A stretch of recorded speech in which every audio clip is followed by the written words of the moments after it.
So today we're going to do something that's completely free on the motorcycle. I have a Triumph Street Triple 765 RS. You might have something a little different, but they're all basically the same. They're all basically put on the same. So what we're going to do today is we are going to remove the rear seat pegs. This is for the companion in the back, or the pillion in the back. My wife has ridden this one time, on the back one time, and she doesn't really have a desire to do it all the time, and it's okay because I don't really like people on the back. So I always ride with the cowl back there and not the seat. So this piece comes off and you can have the seat. But we are going to go ahead and take this thing apart and take those rear pegs off, and hopefully just streamline this a lot so I don't have this ugly thing hanging down. It's going to be a nice little arrow here, a little rocket ship. So stay tuned. We're going to do it right after this.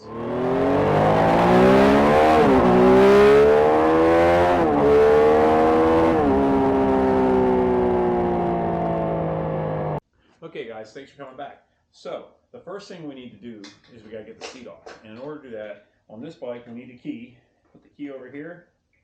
So we're going to turn that, it's going to pop, and this comes off. So we're going to set this aside, and then we have to, we're going to take this back, and we are going to take the number 5, I believe it is, Allen wrench out of there, and we're going to take the seat off.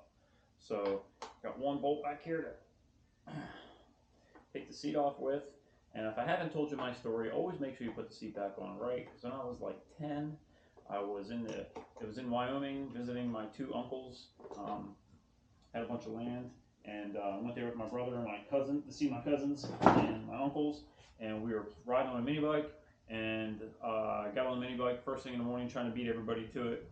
And lo and behold, we didn't put the seat back on because we were all looking under the seat the day before, and I fell over, had a helmet on, hit a rock, and knocked me out for a couple minutes. They were halfway up a road that was like half a mile long before I woke up. But thankfully I had a helmet on, I wasn't hurt, but it was a lesson. So wear a helmet, all the gear, all the time.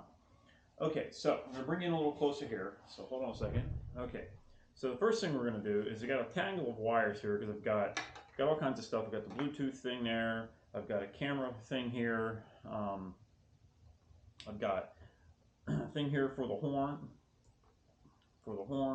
Got a thing here for some lights. There's a little bit of a mess, but I've had to change out the bolts because my bolts were too short to get all these wires crimped on there.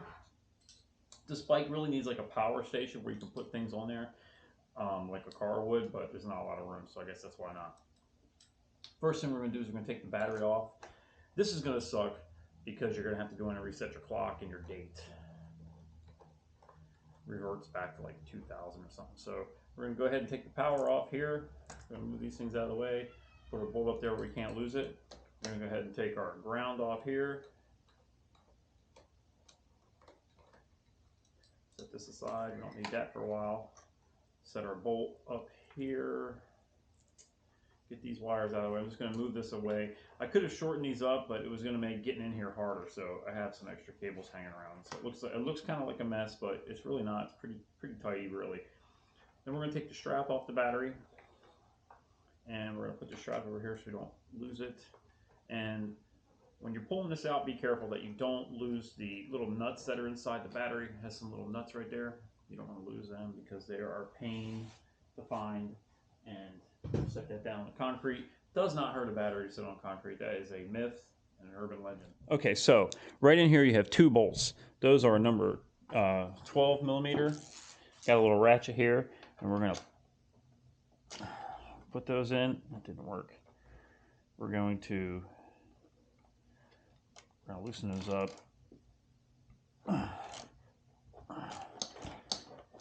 Loosen those up. You really kind of need a socket to get in there.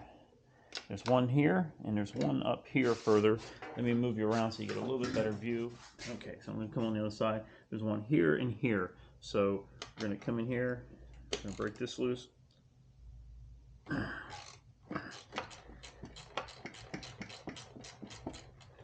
Okay, take that ratchet off and just use the little bit thing there. I'm going to hold on to the outside of here.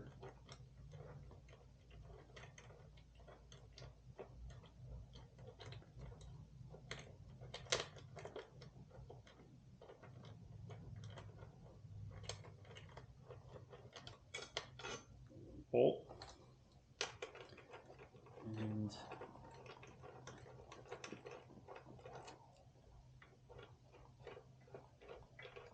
And the bolt. So guys, as you can see, let me take you up. Okay, as you can see, that's all there is. There's two little bolts go through here. Sorry, bolt goes through here. Goes up from the bottom to just a couple holes or a little slot right there. Bolt goes through, and there's a piece that screws into, built into the frame. So that comes off.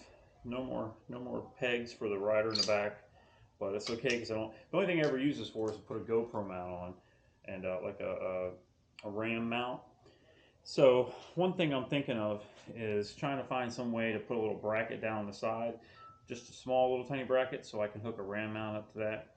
So I'm going to try that out and see how that goes. Maybe it'd be a good idea. So I got this one off. We're going to go ahead and take the other one off, and I'll be right back in a second. Okay guys, so I got the other side done, and I decided I'm going to go ahead and put these bolts back in here just so if I ever need them to attach the arms back on, the pegs back on, or maybe do like I was saying, put some sort of mount there. I can find these, so I'm going to be looking for these particular bolts. So it doesn't hurt to go ahead and just store them on the bike, so you know where they're at. And all you got to do is keep up with the pegs, because they don't bolt into the pegs, so they could get lost pretty easily once you attach them to them, so you don't lose them, which is an option. Okay, so those are nice and tight. We're gonna go ahead and put the battery back in. Okay, we're putting the battery back in. You're gonna do the same thing. Make sure your strap is attached. Just get a hold of it, because once you put the battery in there and it comes loose, you got to take the battery back out. Watch those nuts inside there so they don't come loose. Make sure that you don't have any cables in the way that you need to get to. Then we're going to take the strap, come over here and attach it nice and tight. Then all we got to do is put our cables back in. So I'll put my cables here. Got a few of them. Got a red one here, red one here.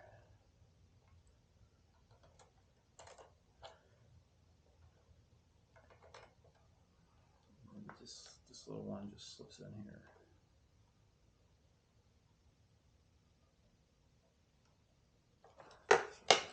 These are normally a Phillips head, but I've changed them out to a 10mm socket head. So I'm just gonna make sure they're nice and snug, so don't come loose and you get a bad connection. And then put a cap back on our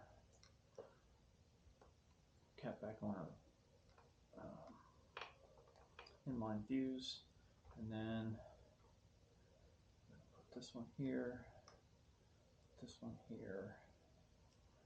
Just gonna have to thread these in. This is a little bit of a pain, getting these wires in, but this is pretty easy. I've been working on this about 5 minutes now, maybe. So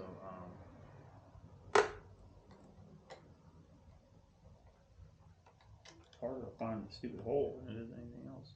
And that little nut has maneuvered its way into a different position, because that's my life.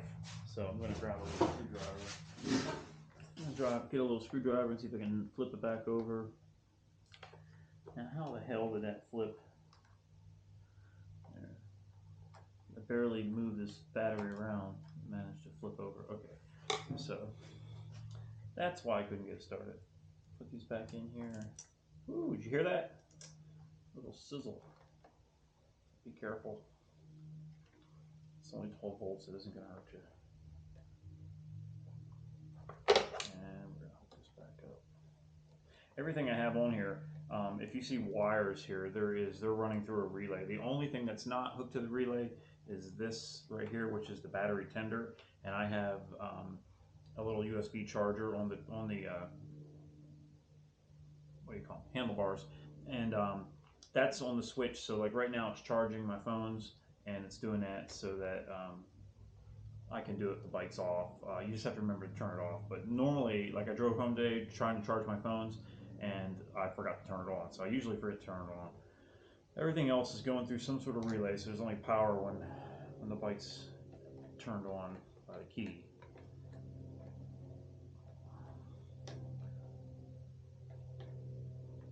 So I got that. Now we're just going to tuck our wires in, nice and tidy. So they look okay. Nothing's going to be pinched. There's a place for everything, but there's not much room. Every time you add some sort of doohickey, it gets in the way. So now we're going to put the seat back on.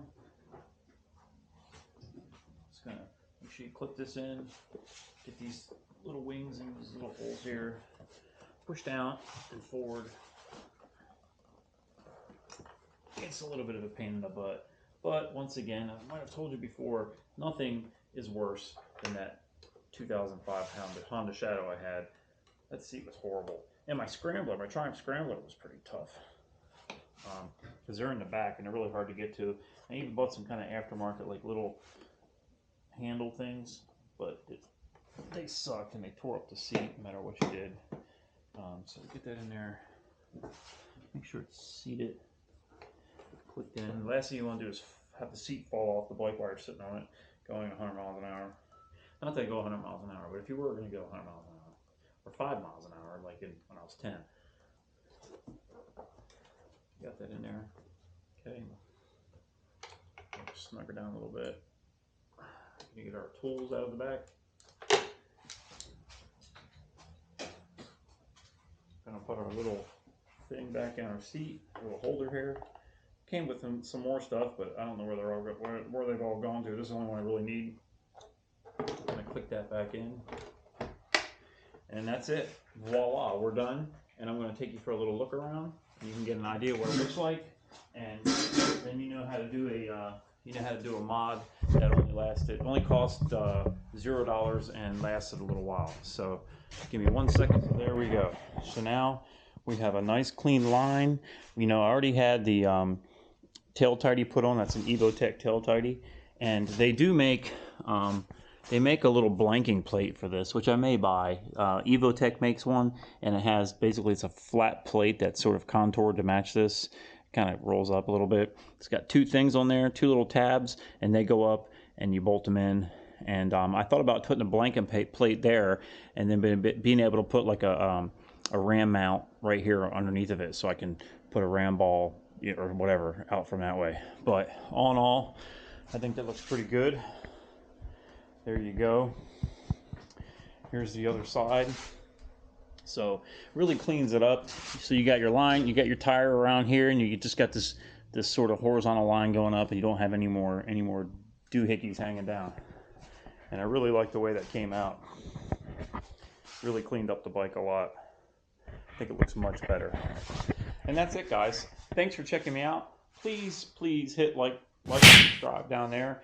Subscribe is most important. Hit that little bell and you can find out when I got new videos coming out. Sometimes they come out a lot, and sometimes they come out sparsely, but usually they come out a lot. I'm always doing something, whether it's to the bike or to the Jeep or to something else. Please check out both my channels. There's Evolving Male, and then there's SQUIDMOTO by Evolving Male. SQUIDMOTO is dedicated to motorcycle stuff, whereas Evolving Male has motorcycle and it has the Jeep stuff and anything else I choose to do. Sometimes it's working on other people's cars or whatever, or jumping in the lakes. So I really appreciate it, guys.